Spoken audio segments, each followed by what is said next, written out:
Okay, so last week we left off our discussion of what's going on in Interp and kind of how to do it, how to start thinking about doing it, with an elaboration and some examples of this outline we've been sort of dancing around and talking around the past couple of weeks already.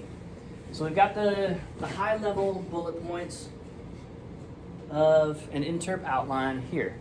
And these are totally irrespective of, is this a staffed thing? Is it a printed booklet thing that you don't speak directly to anybody with? You communicate through published work?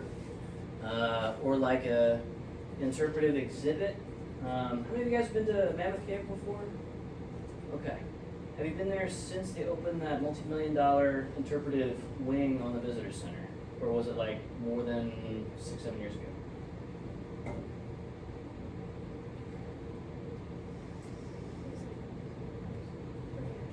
Okay, so that's post expansion of it. Before, I don't know, 2018, 2019, whatever it was, when they finished their like 2 or 3 year long multi-million-dollar renovation of the Mammoth Cave Visitor Center, it was a place where you go. They have a couple of signs and big format pictures of pretty spots in the cave system, but it's where you go to use the bathroom, buy your cave tour tickets, and check out the 2 gift shops in opposite corners of the main central room and just get more information from the Park Service than interpretation. They shut down the visitor center for a little while, did some serious energy efficient remodeling and renovation to make it LEED silver or gold compliant. So like generating its own electricity, recycling its own water, 100% closed loop, stuff like that. Because the cave aquifer system is extremely ecologically sensitive and you can't have 1 million people a year discharging poop into the cave. Anyway, they close it down, they spend millions of dollars, and I think it was a 2-year construction project to add an entire interpretive wing onto that visitor center, approximately doubling its square footage or more in terms of the area that's accessible to the public. And the cave interpretation area is chock full of exhibits. The space is built to feel like you are in the cave system. So it's not a bunch of straight line hallways with panels and banks of pictures and stuff like that. It's like meandering, and the path rejoins itself a couple of different places. So it's easy to get lost. It's not easy to stay lost, it's not that big. But it much more mirrors the sensation of being in a cave. And then there are a whole bunch of non-staffed exhibits. There's not a live interpreter saying the things that are in the video that's narrated by Mike Rowe of Dirty Jobs. They have mannequins on harness with project and research caving equipment and safety gear on, so you can see what that looks like. They have a bunch of touch exhibits that you can, place your hands on a metal, like a bronze cast of a particular kind of cave cricket or blind cave fish, or lots of different exhibits, videos, panels of Interp. Each panel is like a series of signs on bats. A lot of people are very curious about the bats, and there's a lot of misinformation to combat with Interp. Replacing that sort of fear and a lot of old wives' tales about bats flying in your hair and biting you and stuff like that, with not just the information that is correct, but also interpretation of that information to help understand how important bats are to cave ecosystems and how important cave ecosystems are to bats and so forth. So it's beyond just education or fact transfer, but it's a non-staffed way to do Interp. So we talked about how each of the thematic points, typically 5 to 7 in a staffed 1 hour long experience of like 3 to 10 minutes each, depending on the time needed for each one. And the Interp can have as many as several dozen thematic points that you could take people through, even if you have the time to take them through only 5 to 7 of them. All right? So that's kind of our outline, that's our map. Hopefully a little bit of a refresher, nothing new in that discussion. But this is where we are. This is what we've got to so far. And coming up shortly in the semester, we're gonna try to design a non-staffed exhibit along whatever your particular topic is. We're gonna design and play test games that interpret your topic. Not just teaching folks a bunch of facts, but bringing them to what's important, what works, what dynamic is happening, what mechanism is playing out inside the game design that you put together. Or is it a staffed activity that you have folks doing, taking on different roles of like predator-prey dynamics? If you're interpreting something along the lines of wildlife biology, you can have some of your participants be predators, and a whole lot more be prey, and see how the predators in a game like sharks and minnows, or an activity or demonstration of how one wolf can predate a whole bunch of prey species one after the other. And the wolf population goes up and the prey species population goes down in a dynamic equilibrium.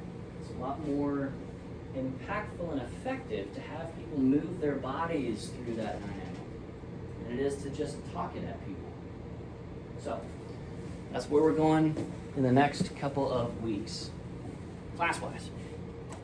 Our assignment for this week was to take another look based on the video that we saw last week of Shelton Johnson interpreting the cultures and species like the California black oak at Yosemite National Park, one of the Valley Visitor Centers. Take a second look at your interp outline and see what more details or ideas you could just sort of jot down or pencil in at this point, right? So we're on kind of a draft 2 or draft 3 level here, just starting to get some ideas. Whether or not they're going to work or be the most efficient or effective high impact ways to talk about it, we're getting to that impact development and sharpening and engineering and testing phase, but we're not there yet. So if it feels like we're moving kind of slow, that's okay. That's on purpose. One thing we need to get through before we sort of laser focus down into the mechanics of an interpretive game or play testing or something like that, one topic that we need to kind of grapple with is something that was introduced, at least conceptually, by Shelton Johnson last week. How do we talk, how do we interpret difficult, painful, stressful, embarrassing parts of topics that we've chosen to interpret? If interpretation is about more than education, but looking at things like moral and ethical underpinnings of topics of information, then we should be pretty familiar with and pretty comfortable with eventually how to talk about or how to confront those things, how to move through those things and navigate them with the general public who's maybe never had to think about this thing before. So, got a couple more short examples of how this is actually done in practice professionally with the Park Service and other organizations. So a couple of short videos, chat about them, and then we'll apply what we're seeing into our draft outline. So for these videos, have your draft outline, if it's handwritten or typed up, is fine either way. Have that out, and also a sheet of note paper for notes for the discussion and the videos.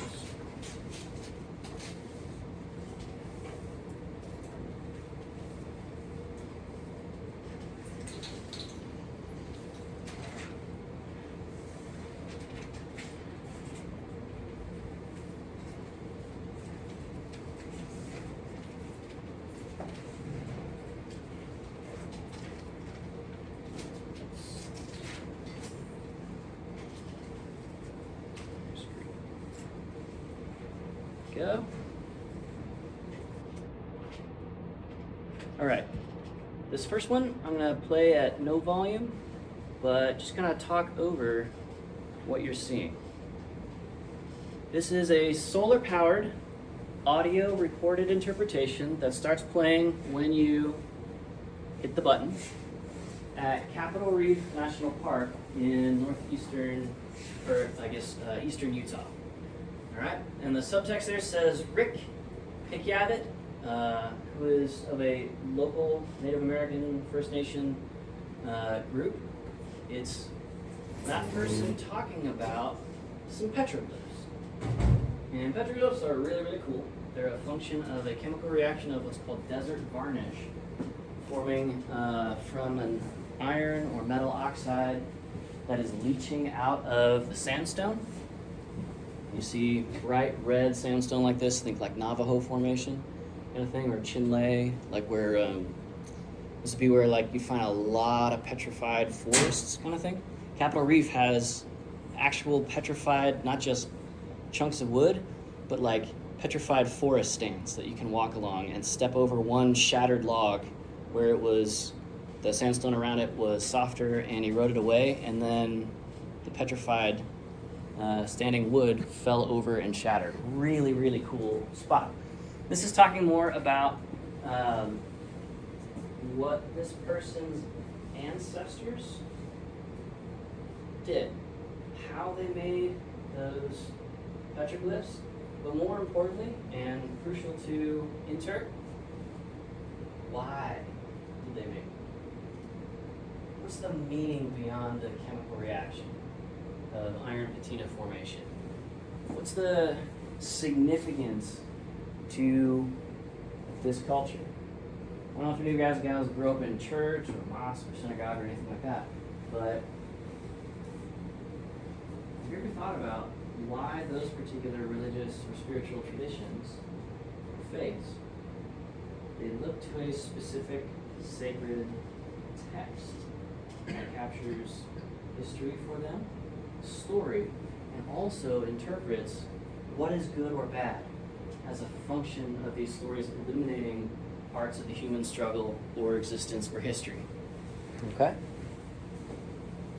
For this guy, these petroglyphs are like a Bible. Not exactly the same thing. We don't want to be too coarse in our establishment of parity between one culture and another. Right? These are different profoundly than something like the Quran or the Christian Bible or Hebrew scripture or anything like that.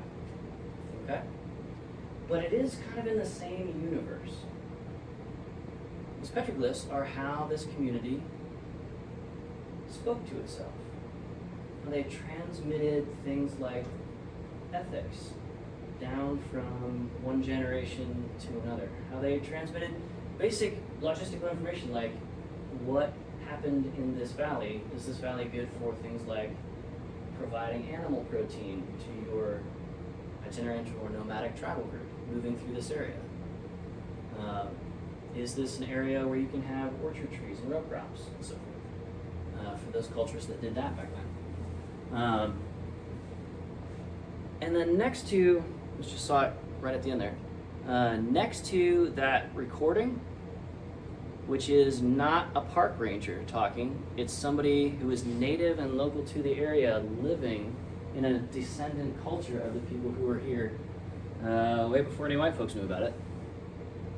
There is not an interpretive sign, but a regulatory sign, like a don't break this law kind of a sign, or here's the penalty. Conviction can carry criminal penalties of up to 1 year and a $10,000 fine for defacing, scarifying, bringing a gas-powered rock saw and cutting the petroglyph out and selling it on the black market. That is a thing that happens around here. It is being used interpretively to help folks understand the seriousness of what you're looking at with these petroglyphs. It's not just a cool thing like, oh, well, this was their comic book, or their newspaper, or their Bible, or whatever. This is important to people living right now. This would be like going up to the altar in a church or the dais in a synagogue, which has the Jewish scriptures on it and stuff like that, and defacing that. Like, we understand that to be a very serious and disrespectful and illegal thing. This is helping folks understand the same thing interpretively by presenting modern American Code of Federal Regulations, United States Code 470 CE, the Antiquities Act of 1906. We talk about the Antiquities Act in our classes. Yeah, this is where it's actually being used. Okay? We're helping folks understand what does this place, this particular canyon, this little slot canyon in Red Rocks country. Capitol Reef is a beautiful national park. Please go. It is an underappreciated gem of a place. Real close to Grand Canyon and Zion and Bryce and stuff like that. But that's in turn. And it's expensive to have custom weatherproof electronics. And it's difficult and expensive and a little bit sort of socially or politically risky to track down and interface with folks who have lived in this area for a really long time. But now we can't do that because it's a national park for everybody's enjoyment, but they can't just like exist there anymore. And say, hey, we'd like to record you explaining what this means to your culture, what it meant to your ancestors, so that all of these people who are enjoying this place now that we've kicked you out of it, right? You see how that's kind of a tricky conversation to have? It's a risky one. But that's important that it's risky, and it's important that we step into that risk on purpose and try to work through it with deep respect and communication and real understanding, not just a, hey, I'm an NPS project manager and my boss said we got to get some interpretation around these petroglyphs. Look, can you help a guy out? I'm from the government, I'm here to help. We can't just do that. So, here are a couple of examples of how the Park Service has figured out, as the first organization in the world, back in the very early 1900s, A, to have these conversations that are hard, that governments really, really, really suck at, and B, how to do these conversations in a way that can bring us to something more like a better and authentic cultural understanding of what's going on. So, shoot the cameraman, shaky camera work, moving on from this one. All right? All right, 3-minute video of a guy from the Park Service explaining a little bit more about how and why they do this kind of a thing, according to the core mission of the Park Service. Link. All right.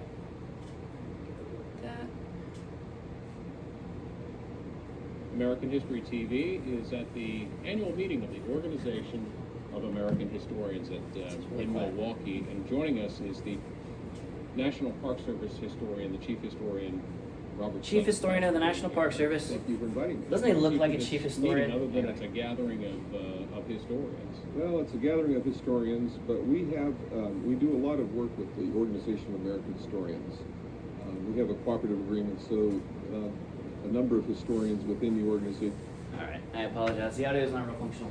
But what's going on here is this guy is explaining that this is like a conference that they convene, a professional conference, just like Society of American Foresters. The National Park Service has multiple entire professional organizations just under its umbrella, like the George Wright Society, which deals with park management and ecology and preservation, stuff like that. This historic thing. This is super boring stuff to sort of read about and look at. This is C-SPAN 3, guys. Like, it didn't even make C-SPAN. That's telling you how exciting this isn't. But he's saying that, look, this is one of the key core fundamental reasons for why the National Park Service even exists.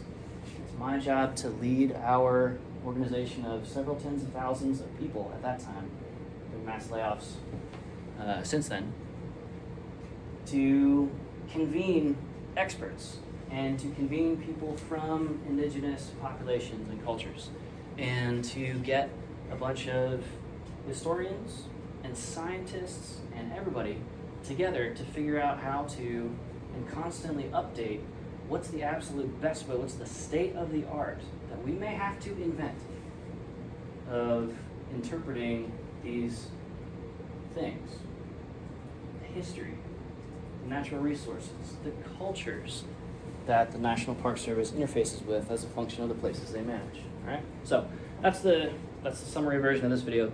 Hopefully the next one. Do studies for us, No. help us with our interpretation of park. Die. This next one is an example of a particular National Historic Site called Manzanar. Has anybody ever heard of Manzanar before? It's okay if you haven't.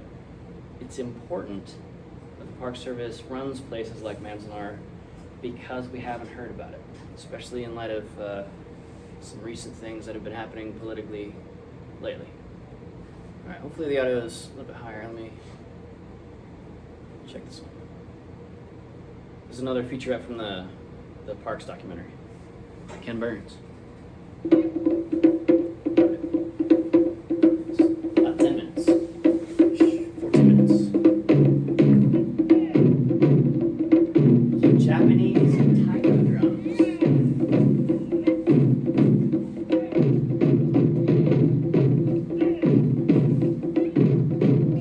You know, it was a very humiliating experience to be rounded up by your own government. It was very painful because you not just were cast as enemies, you lost everything materially. After the Japanese bombed Pearl Harbor in December of 1941, the United States government decided Japanese Americans were enemies of the state. Within months, over 100,000 U.S. citizens and legal residents were ordered to leave their homes and report to one of 10 remote internment centers. Manzanar, in the high California desert, is one of those internment camps.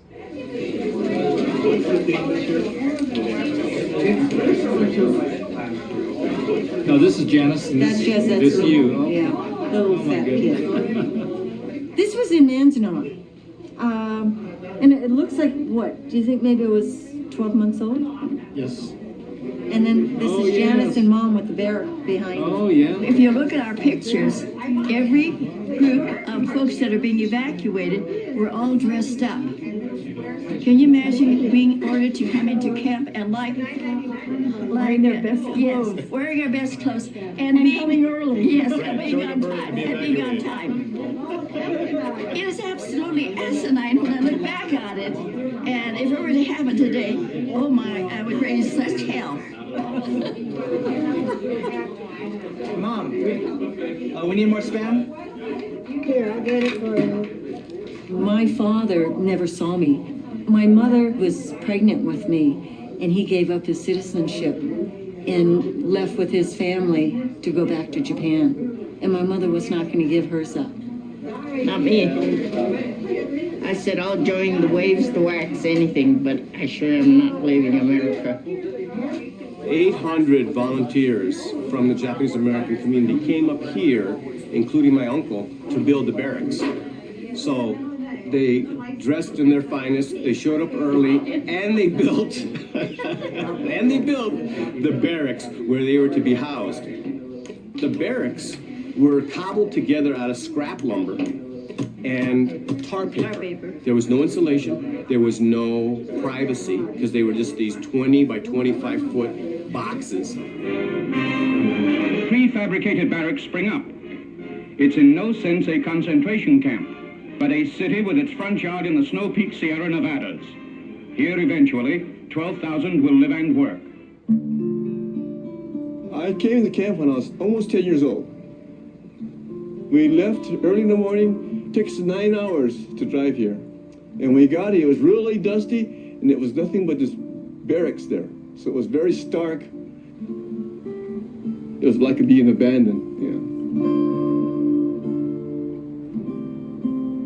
I think when you come out here and you feel the heat and you see the dust, and some years it's very windy, the dust is going up your nose and your hair is just flying everywhere, you know, you really kind of can appreciate what the people went through. Where the Japanese Americans lived was basically 1 square mile, and it was enclosed by a 5-strand barbed wire fence. There were also 8 guard towers. Security was really high, very tight. One thing I'll never forget my grandmother telling me is that when they first got here, my great-grandmother would sit under the apple orchards and cry and sob that she couldn't give her children a better life, that she couldn't provide them the opportunities that she wanted to. There you go. Okay? And I hope you line up. Camp was boring, there's nothing to do. We had to leave everything we had behind, so you made whatever toys you could make out of the material you had on hand. We had no other options. We were stuck behind the barbed wire fence. So we made the best that we can out of it.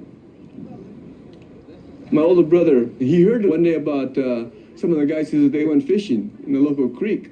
So we'd climb under the barbed wire and leave camp. We never had permission to go. We just snuck out of camp by ourselves. The war, of course, ends in August 1945, but the camp didn't close until November 21st of 1945. And that is because a lot of the people who were here had nowhere to go. Camp life was really bad because we were in captivity. We couldn't do what we wanted to do. But a rougher life, a more devastating part of my life history is when we came out of camp. Because in camp, you were fed 3 times a day.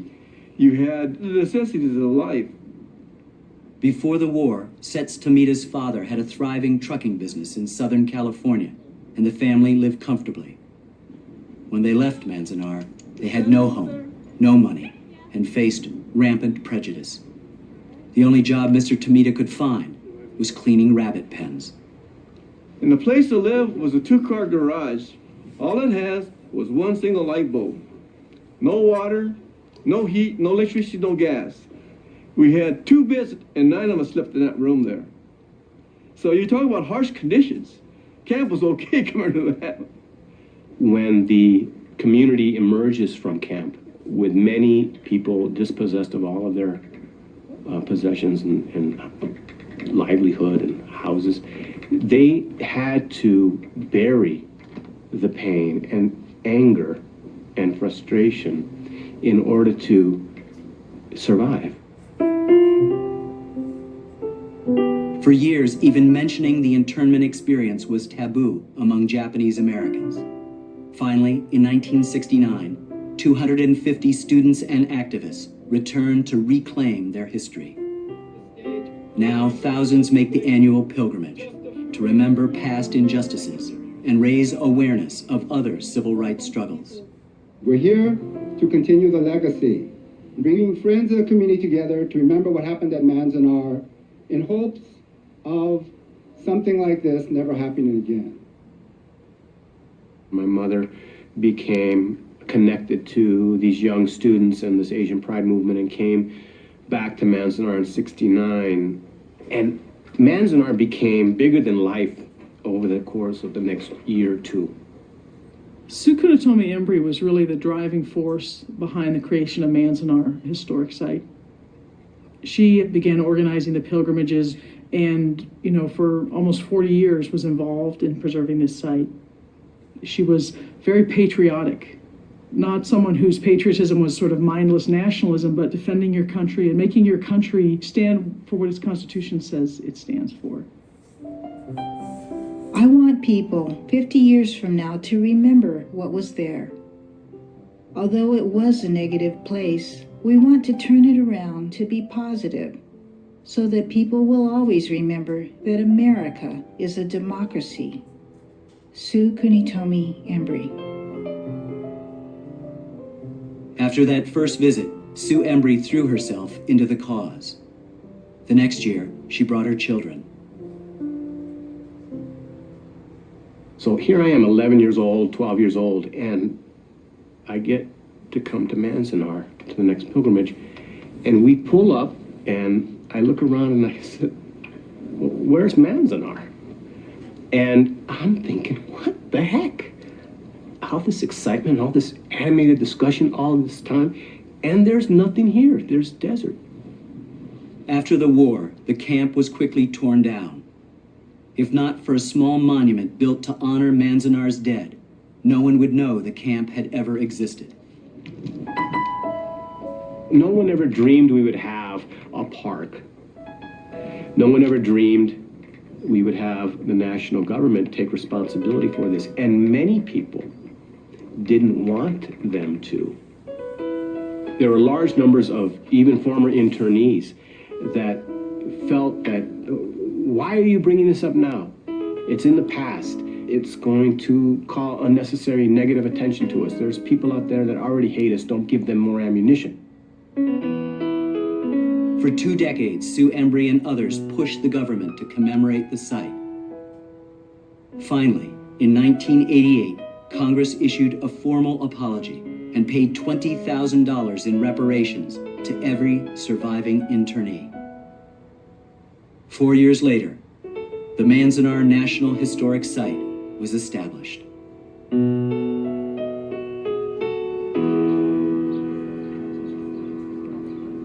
At the end of every pilgrimage, former internees tell their heart-wrenching stories. The infant mortality inside the camps was 10 times higher than outside the camps. So, I mean, you know, that's incredible to believe that children were deemed as dangerous to this country. My family lived this. I imagine my grandmother with 5 children, you know, teens on down to my mom who was 3, which is the same age my daughter is now. This can't happen again, ever.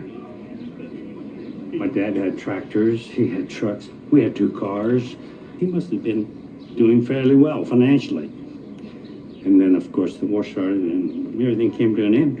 And that's how I'm sure many Japanese families were affected. It was just totally devastating. Other civil rights activists share their stories too. My wife, they always harass her, tell her to go back. This still goes on. As a Muslim American, I've been discriminated so many times because of stereotypes that have been presented by the media. People telling me, I saw it on MSNBC, I saw it on this TV, you know, literally. You had to speak out because nobody spoke out for us. And it makes a difference. These kind of things are going on now. And I think we tell the story because we really feel our country, I don't think they've learned much about prejudice. A lot of people think of the national parks as the great natural areas and the great recreational areas. But I think one of the really neat things about the national park system is that we also preserve our history. And not just the glowing parts of our history, but in some of the newer parks, like Manzanar, like some of the civil rights sites, we are actually talking about some of the not so wonderful parts of our history. Roots were pulled up, people's lives were altered forever. It was an important part of our history because we have a constitution and it says that we have rights. And these people basically were told that it doesn't apply to you. Having Manzanar as a part of the national park system allows people to come and learn about this chapter of history. And I think it gives people an opportunity to think about their own civic responsibilities and what we can each do to help America live up to its promises. How the government treats the citizens, that's our story. So I think if we don't have that conversation, we're not doing what we should be doing here at Manzanar. We want to shout to the world that we are a great nation, willing to say that we are sorry about what we did. And not only are we a democracy, but we work at it for all of us. The working at it is the important part. Sue Kunitomi Embry.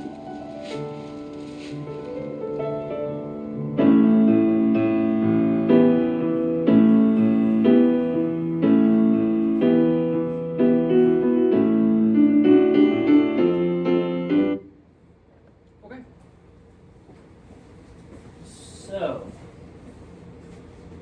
and this is only one of several dozen national park units.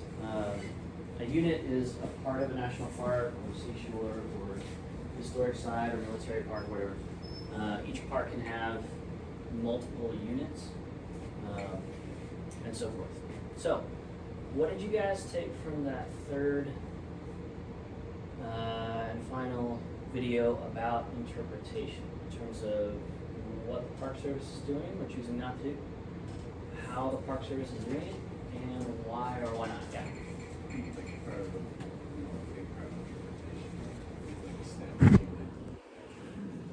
Whether it's with the people you're getting the information from or the person you're trying to relate to. Because to, you need to make sure the information is meaningful and true, and you also need to prime the person to receive that information. Okay. So we establish a meaningful, deep connection by gathering information, testimony, stories, photos, the physical site, whatever, and making sure that those are accurate and correct with the folks that experienced it to the extent that they're accessible. Okay? How did the National Park Service do exactly that? At least in this video.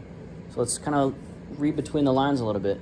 How did the National Park Service architect their outlines for events like we saw at that annual gathering at Manzanar?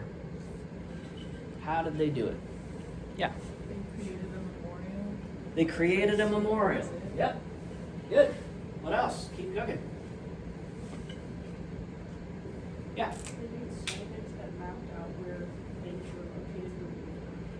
Okay.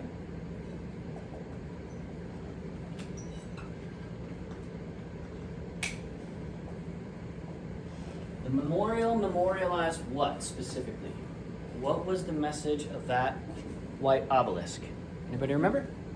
The people that died there. The people that died there. Okay.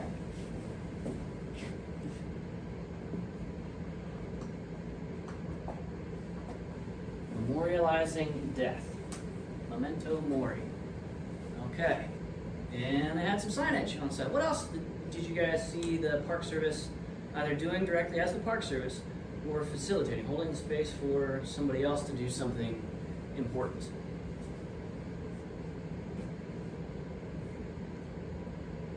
Here's a hint. Have you guys ever had Spam sushi? It's wild. I don't know if you like sushi or not, but man, as far as sushis go, that's about as burly as sushi gets. Look at that.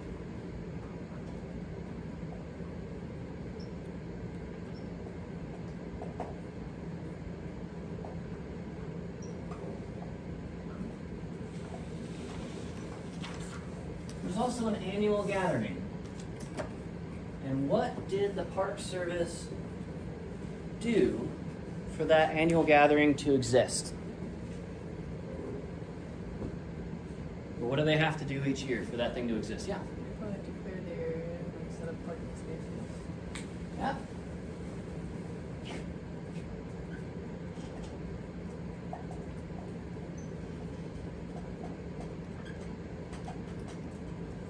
Special use permit is the sort of administrative, boring mechanic of having some kind of a one-off or annual event that's discontinuous in time. There's a weekend for it or a week for it, and then the rest of the year is not it.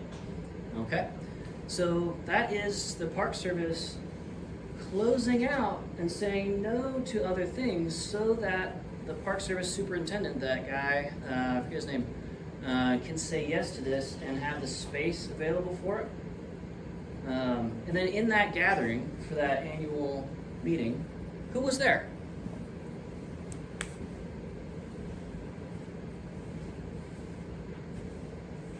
Who do we see any of those interviews of? Yeah. It's like all the people from the different camps that they had. Okay. That were still alive. Still living people from the camps. Descendants of the people. Descendants?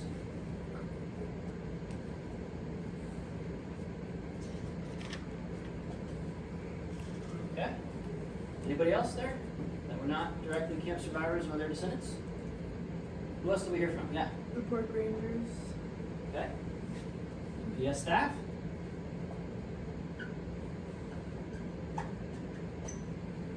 We saw the number one person there, the superintendent, the guy who was in the flat hat, and then one of the ladies in charge of interpreting the history of that place, the cultural history of it.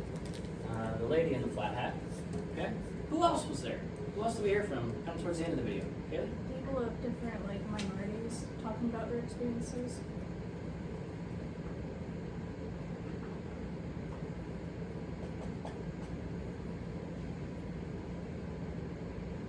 Yeah, talking about things like discrimination or racism that they've experienced or encountered. This was This was filmed like 14, 15 years ago. So the Iraq and Afghanistan wars were under full steam at the time of this recording, so Muslim people had some things to say, and folks who are Muslim adjacent, but who are not Muslim but get lumped in from ignorance, had something to say about their experience of being a United States person.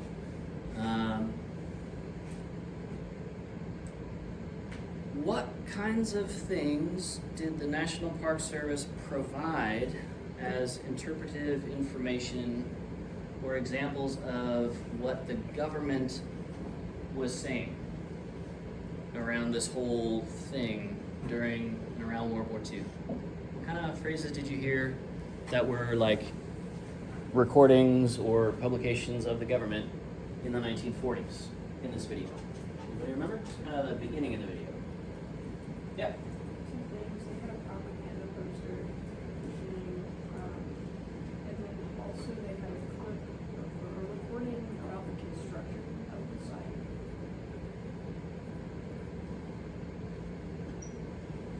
What did the United States government call Manzanar as a facility or site? And what didn't they call it? They explicitly said what they're not going to call it. Yeah. They said it wasn't a concentration camp. It is in no way a concentration camp. What does Oxford English Dictionary define as a concentration camp? A place that is not a prison or a jail. Prisons are for convicted criminals. Jails are for not yet convicted people awaiting trial. Concentration camps are for refugees, displaced immigrants, etc. Okay, so we have both positive, constructive, and negative versions of propaganda.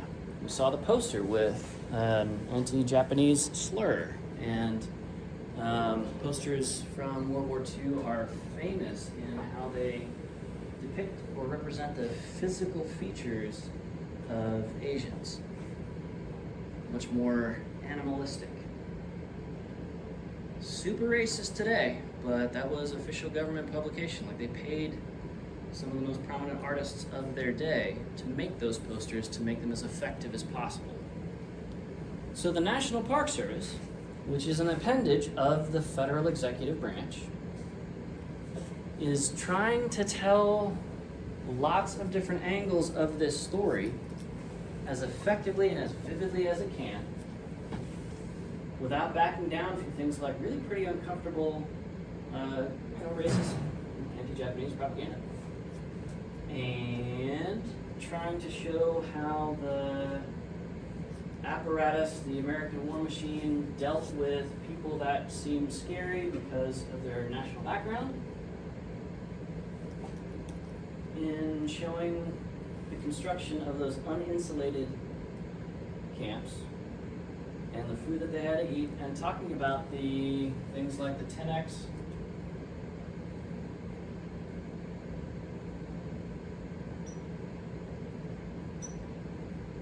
mortality loss rate.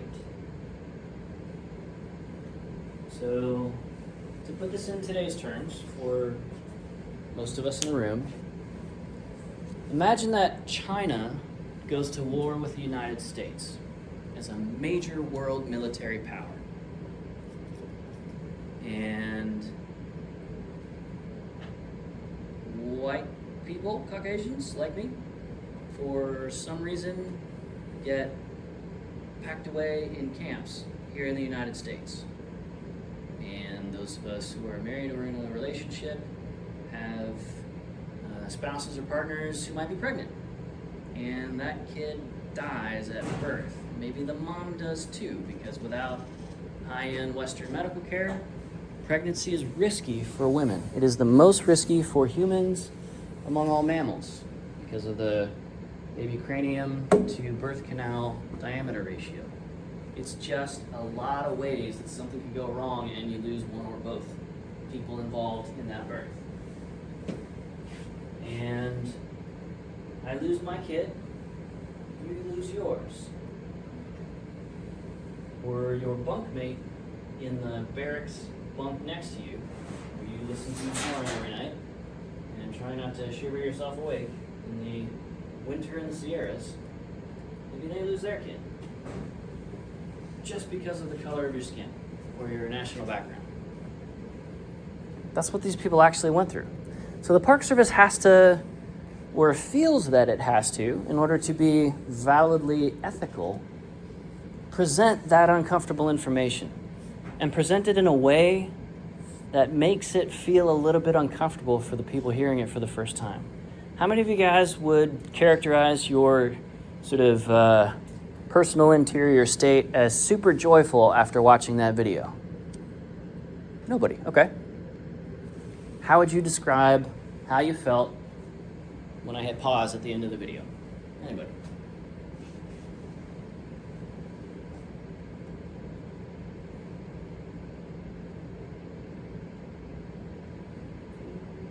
Angry. Interesting. That's valid. That makes sense. Anybody else?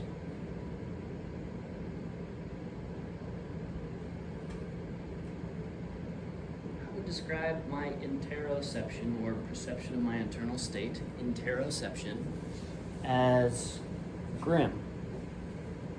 Like, I understand why some folks were thinking at the time of Pearl Harbor, which is a pretty scary thing, to have an American military base just sort of blown up one day. I can see where they were coming from. Like, why they would want to maybe mischaracterize or overgeneralize all Japanese Americans as potential spy risks or sabotage risks or what have you. I get that. And I also, as a function of this, and by sheer dumb luck, I married into a Japanese American family, my wife's family. Like, I can kind of understand a little bit more now than I used to what this whole thing felt like for them. Like, the folks running their, trucking business in California and doing kind of fine right before World War II, like, they weren't trying to drop bombs on the United States. They're just trying to run their trucking business and raise their kids and gonna be a vanishingly small minority in a place that is an economic powerhouse, but not always friendly to people of a non-white background. Okay?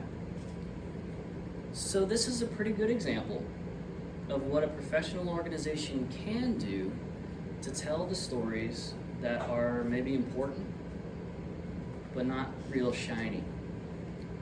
Like, this is a part of our American history, but it's not a part that generally gets put front and center as like the feel-good movie summer blockbuster extravaganza of the year. We get like documentary featurettes about it instead. Okay? So, we'll come back to that here in a bit, but let's pause dissecting the National Park Service's approach at Manzanar and the dozen or so, 15 or 18 other Japanese internment camps, concentration camps, we can split hairs, whatever. And take a look at your outline as it currently stands. Is there anything around your topic that's not summer blockbuster material? Feel-good movie of the year?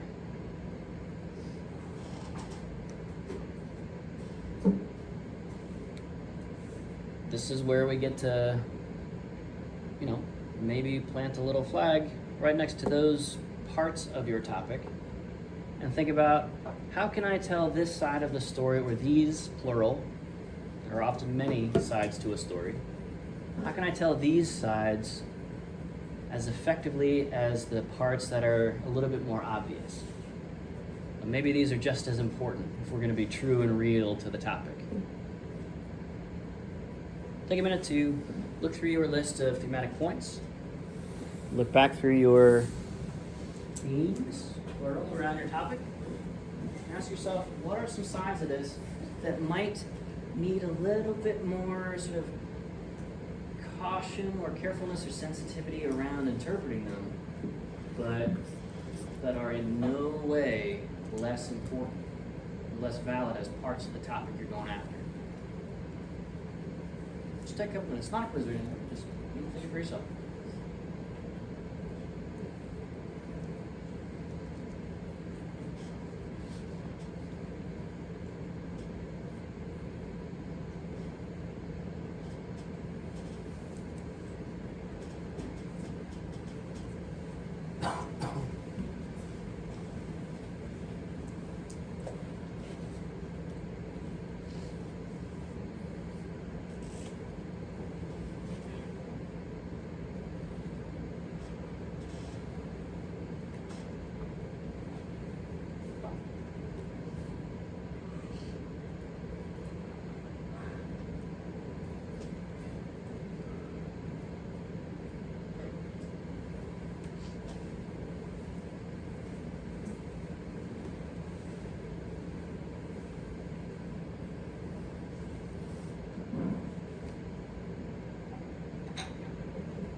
Alright, does anybody have any kind of thoughts along this line?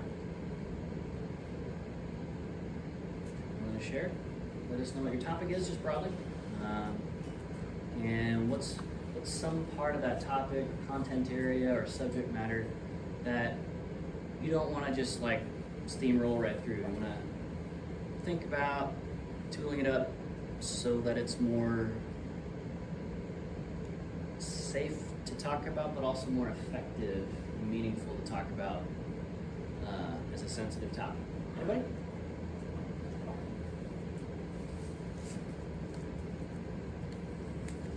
For those of you who can't think of any, maybe give yourself permission to think a little bit deeper. Right? Think about what are the undercurrents of this thing. In a lot of things involving human beings, there are winners in some way, and there are losers in some way. And often the stories that get surfaced are about the winners. Right? The victor writes the history of the battle. But what was the story or stories of the side that lost the battle? Whether it's an actual like military conflict or social values conflict or culture war conflict, whatever. Anybody? You have any topics that might need careful interpretation? Yeah. So mine is, without getting into like extreme detail about it, is based on movies. Okay. Or movies in a genre of that. So actually addressing it in my outline. It's not gonna focus on like gory details. So it's kind of the topics around that type of genre. Okay. But not actually like say graphic detail. Right on. So if it were horror movies, for example, you can talk about the gore and the violence, but not actually maybe show some of the parts that might be disturbing to some of your viewers. Yeah. Okay. Anybody else? Good. Yeah. So my topic of my outline is bones. Bones. Specifically in a structural and scientific sense, but I do think an interesting potential topic for those who seem to be more interested in history is talking about the history of scientific skeletons, specifically the not great ways we've obtained them in the past, and how a lot of modern people who sell ethically sourced human bones got them from those colleges who got those in horrible, terrible ways and very exploitative pasts. Yeah. So I think that could be a very interesting topic for like a side tangent or an alternate pathway if I didn't want to talk about the scientific, what do bones look like? What has bones? Let's pass around some skulls and talk about the structures inside. Okay.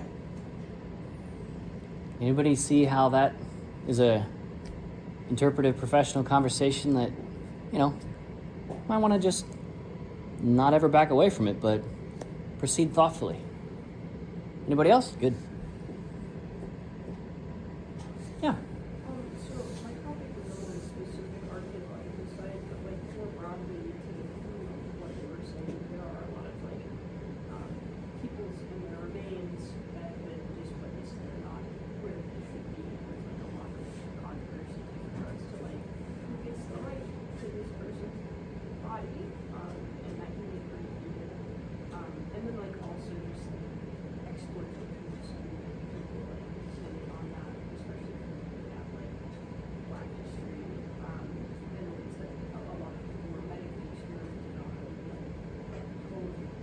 gruesome ways. But yeah, no, archaeology is really wild. So Archaeology is pretty wild. It's a fun exercise to go back through like the Indiana Jones movies, and like, not that I would ever recommend playing a drinking game, maybe just a handwritten catalog of like crimes against humanity that are committed in funny ways, but like if it were serious, if that were a real movie, would be genuinely egregious errors or crimes against humanity at an international level, okay? Yeah. And we'll talk about what makes that funny in a fictional context. We'll talk about benign violation of norms and standards in humor in a later class session. Okay, so a lot of topics, most topics that are interesting and important enough to interpret professionally at a National Park Service site or at Touch Nature or a local science museum or whatever. Because it is important and interesting to human beings, probably has in some corner of the area that that topic covers something that is along these lines of being a very sensitive or loaded or for some certain population a very painful topic. You heard about how within the Japanese American communities that were closely associated with these experiences, how even in their communities in the decades following the war, it was, what was the word that the lady used? It was taboo. You don't talk about this. You get in trouble if you talk about it. You bring shame on your entire family in some face-saving cultures, as they're called, by even alluding to something that's taboo. That's how intense this was for these Japanese Americans. So think about the populations, the people groups that are attached to whatever your topic or topics are. What's taboo in that community? If it's a topic that's important to you, you're probably close enough to those conversations and those dynamics to know right away, oh, well, we talk about X, Y, and Z, but we don't talk about A, B, and C because those are radioactive topics. And part of Interp is to ask ourselves, why is that radioactive? And is that still radioactive to interpret? Or is it really important to interpret because it's radioactive? Like some of these issues for the Japanese American community. So, we are faced with a professional situation in the United States, professional interpretation, where some of these difficult topics are being removed from National Park interpretive displays, exhibits, sites, publications right now. Many hundreds of historic interpretive signs and exhibits have been uninstalled over the past 12 months, and that means something. It's not just an administrative change of, well, let's freshen our spring lineup for the visitor center so that folks who are coming back from last year see something a little bit different. It is an explicit move to, as the administration puts it, remove any messaging put out by the government that doesn't hold the United States and its history and its people in a positive light. So, for the first time since I've taught this class, and for the first time that I can think of in the development of Interp as a profession, we're faced with a unique situation right now. There are headlines every week, lately in the last year, of this particular historic site has had this sequence of exhibits removed and mothballed or thrown away because they don't hold America in a positive light. That's a very, very, very powerful editorial decision. Okay? This is like propaganda by omission. And we know that the government, all governments, engage in propaganda. We just saw some examples of that from the 1940s, which was a lot more sort of overt and clear and obvious than a lot of the propaganda that governments and nation states put out these days, right? Now it's much more, let's tweak your endless feed on Instagram or on TikTok a little bit to move the things that you see all day, every day in a slightly different and intentional direction. So this is not a closed question, is what I'm saying. We don't just do this work to interpret this stuff. It is an evolving situation. And as a state employee, I'm not allowed to express any political views. So we'll just leave it right there before I get heated or something. Okay? Cool. Let's take a quick break. We got 15 minutes left, so go ahead and stand up for a sec. Get your limbs moving, your lymphatic system cycling by muscular movement. Grab a sip of water from your water bottle or the fountain just outside the door. Let's manage our somatic state, physical state, as well as our intellectual growth.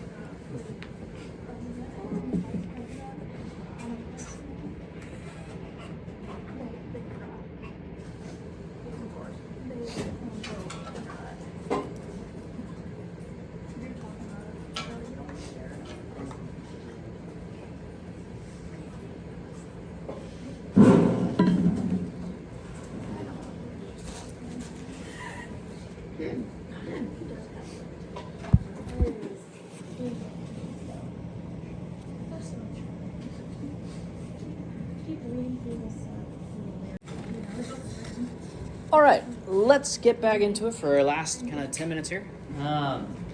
So, in summary, what we want to extract from this as budding interpreters, and we'll see one or a couple more examples of interpreting sensitive topics throughout the semester, and I hope to see some, with you guys, certainly. We have kind of 3 guiding principles. First is center the affected people. Center the affected people.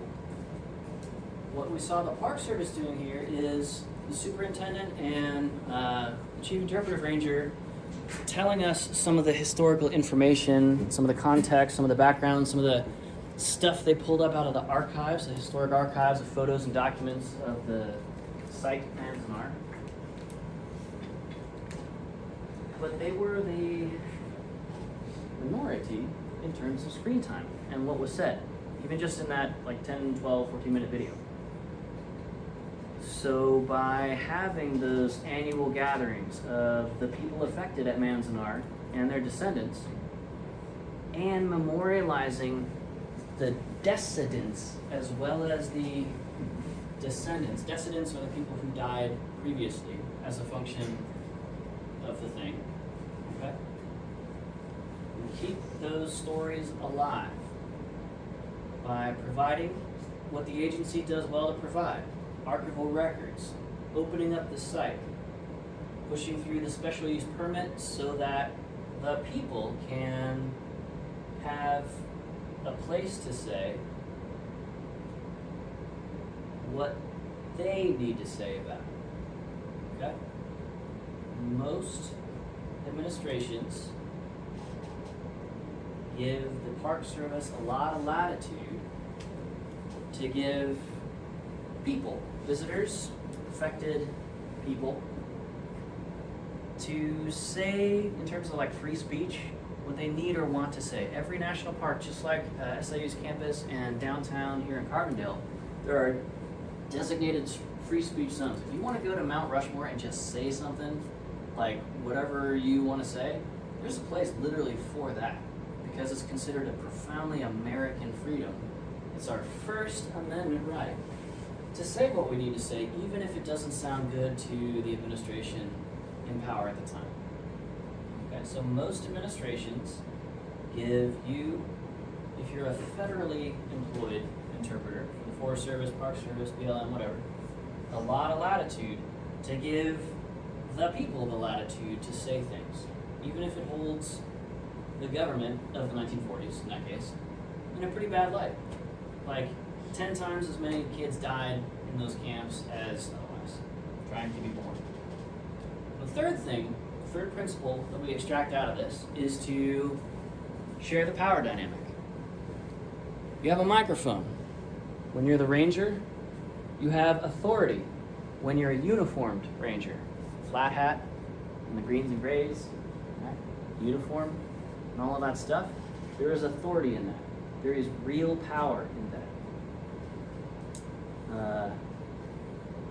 Very adjacently to Manzanar, there were a bunch of pretty famous studies in the late 1960s and early 1970s about how did Nazi Germany, how did the Third Reich get regular people to do horrific things. Murder millions of people in concentration camps and like the Gestapo, and before them the brown shirts, to basically terrorize the domestic population of Germany, and then later some of the countries that they conquered during the war.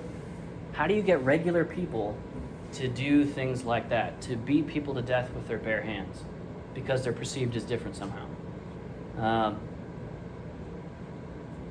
Maybe one insulation against doing that is to recognize how organizations like Hitler's Third Reich use things like uniforms and use things like propaganda to dehumanize to other people and to set up real and structural and systematic political violence and murder against those people.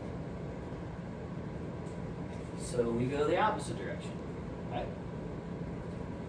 We have a microphone by virtue of being the interpreter, by virtue of being the person who has access to archives of tens or hundreds of thousands of historic documents that help tell the story of a place. We open up those archives to the public. We help people understand, hey, we have these archives. You should come check this out. This stuff it's amazing and it's hard. It's so hard to read through some of these things. Just like the accession and discharge records, when a lot of people are brought into the camp and relatively few people leave the camp, like that's your friends, your acquaintances, your kids, your parents dying inside these camps, but it's just two different lists, one longer than the other, okay? So you share the power as the interpreter in cases where things are very, very sensitive and tricky, all right? That's an intentional and designed decision. You have less time to say the parts that you want to say as an interpreter, because you are giving maybe the majority of that time and that power and that voice, that microphone, to groups of folks having Spam Sushi to commemorate how hard it was to live on Spam Sushi for several years in a high mountain valley in the Sierras through cold winters and so on. Sushi, Spam is very, very, very salted, mechanically separated pork products.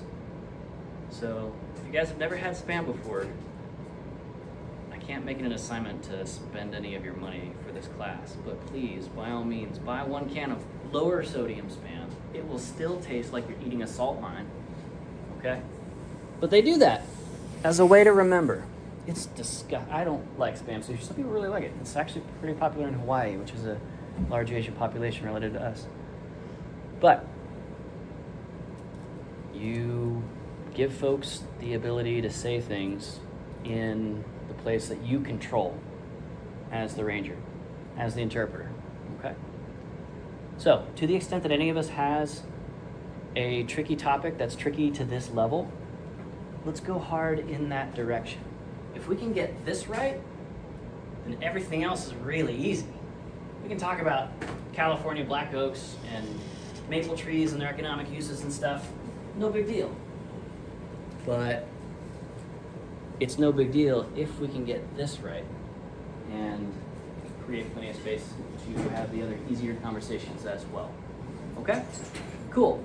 Let's end about 90 seconds early. I'm around for questions if you have them, and we'll pick it back up on Wednesday. Yeah. What? Yeah, no, hang on to that. Let's do that on Wednesday, for sure. Okay? And if your song is about a tricky topic, oh man, that's like double gold star extra points. All right? Cool. This is a way to say things that can't be said any other way, through music. See you Wednesday.